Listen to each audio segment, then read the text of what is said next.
Hey, what's good, y'all? It's Stinger in a different location. I've been relocated again. The FBI said, you hit that bank up in Phoenix, you stupid bumbling idiot. Now they're on your trail, but I don't think they know what they're talking about. Anyway, non-important stuff aside, today we're going to be going over how Glorytee makes crazy beats for Slump6s and Sgpwes. And this is the beat that we're going to be going over.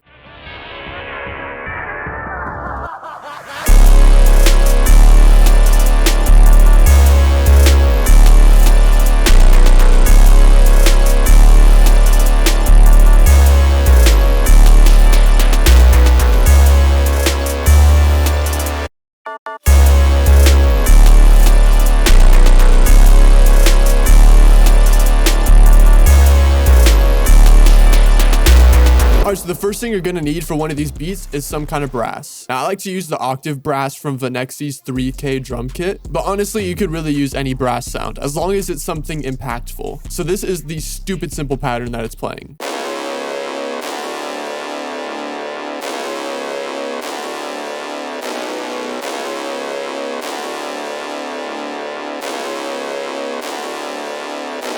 Alright, so as you can see, there's not a whole lot going on with this first melody. I've been playing some half-step intervals, which provide for that super dark and suspenseful sound. And then I also throw in this B. I don't know why it shows up as H in my FL Studio. I was messing with my settings one time and it changed that. If you know how to change that, let me know, because I've been trying to figure that out for a while. Next thing you're going to need is something optional, but it's a backing brass. So this is just something to support the first brass that we threw in. It's a little bit lower in the mix, but it still adds to the melody. And the brass that I chose to use is from BBC's Symphonic Orchestra, being these trumpets.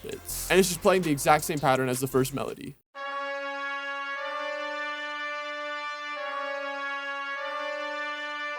Next, I threw down this custom ARP that I made in Serum, and then I just have this ARP playing the bass notes of the original melody.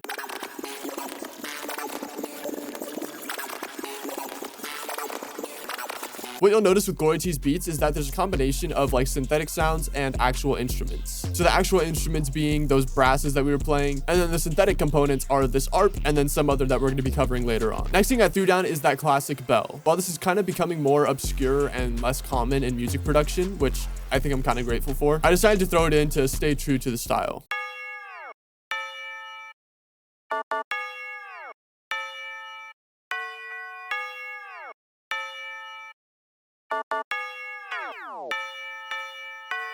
Now, you may have noticed that there are some tape stops or stutter effects in that bell, and I was able to achieve that using Effectrix with these settings. And the final part of this melody is this glorious ARP.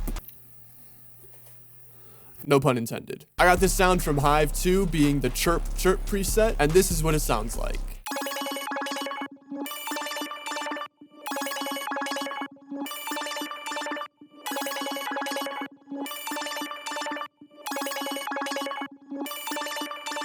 For the effects on that, I have Shaper Box 2 on the Filter Jumper 1 preset. Without a Shaper Box, this is what the arpeggio sounds like.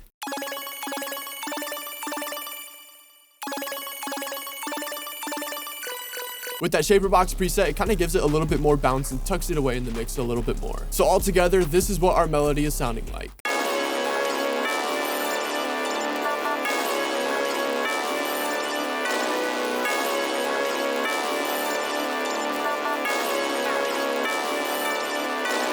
Alright, so now that we've covered the melody, let's go over the drums. The first thing that is absolutely essential is the CTM, or Chase the Money 808. This has been quite a common 808 used in the production space in the last year or so. And I mean, with good reason. I love this 808, man. So this is the pattern that is playing.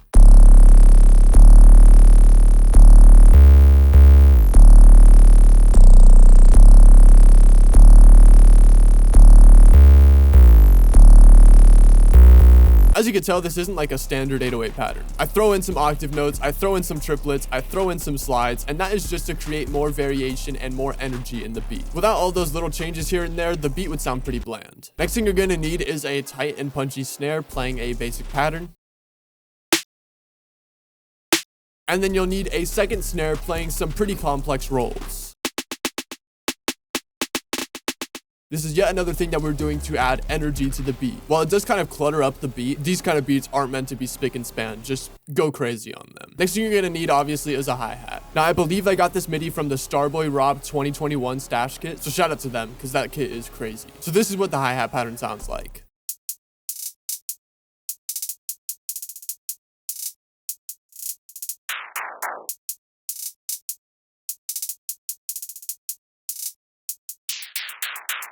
And finally, we have an optional drum sound being this open hat hitting at the same time as the 808s. I like to do that because 808s obviously have a lot of low frequencies. So I like to balance it out with those high frequencies of the open hat. That way it's not just primarily lows. And this open hat, as well as most of the other drum sounds in this beat, are from my Hive stash kit, which you can get for free in the link in the description.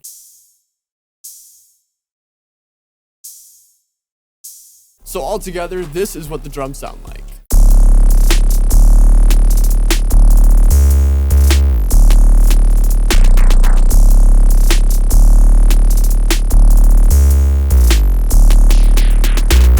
And then in this second portion of the chorus, I just play around with the octaves of the 808. And then I also just do some cutting out and introduce some risers, but we don't really need to go into detail on that. The last thing that I'm going to cover is the intro of this beat. Another thing that is absolutely essential for these kind of beats is some kind of cinematic drum loop. This is the sample that I use, and I got it from this kit called Free Epic Cinematic Drums Sample Pack. I don't know if that's what it's called online, but that's what it's called in my folder. So this is what the drum loop sounds like.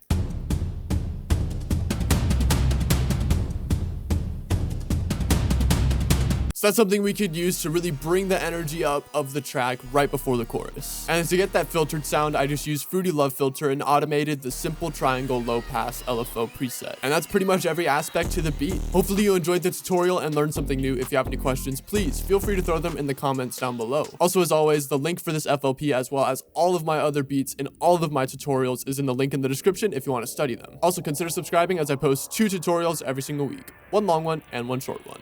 Other than that, that's going to be it. Peace.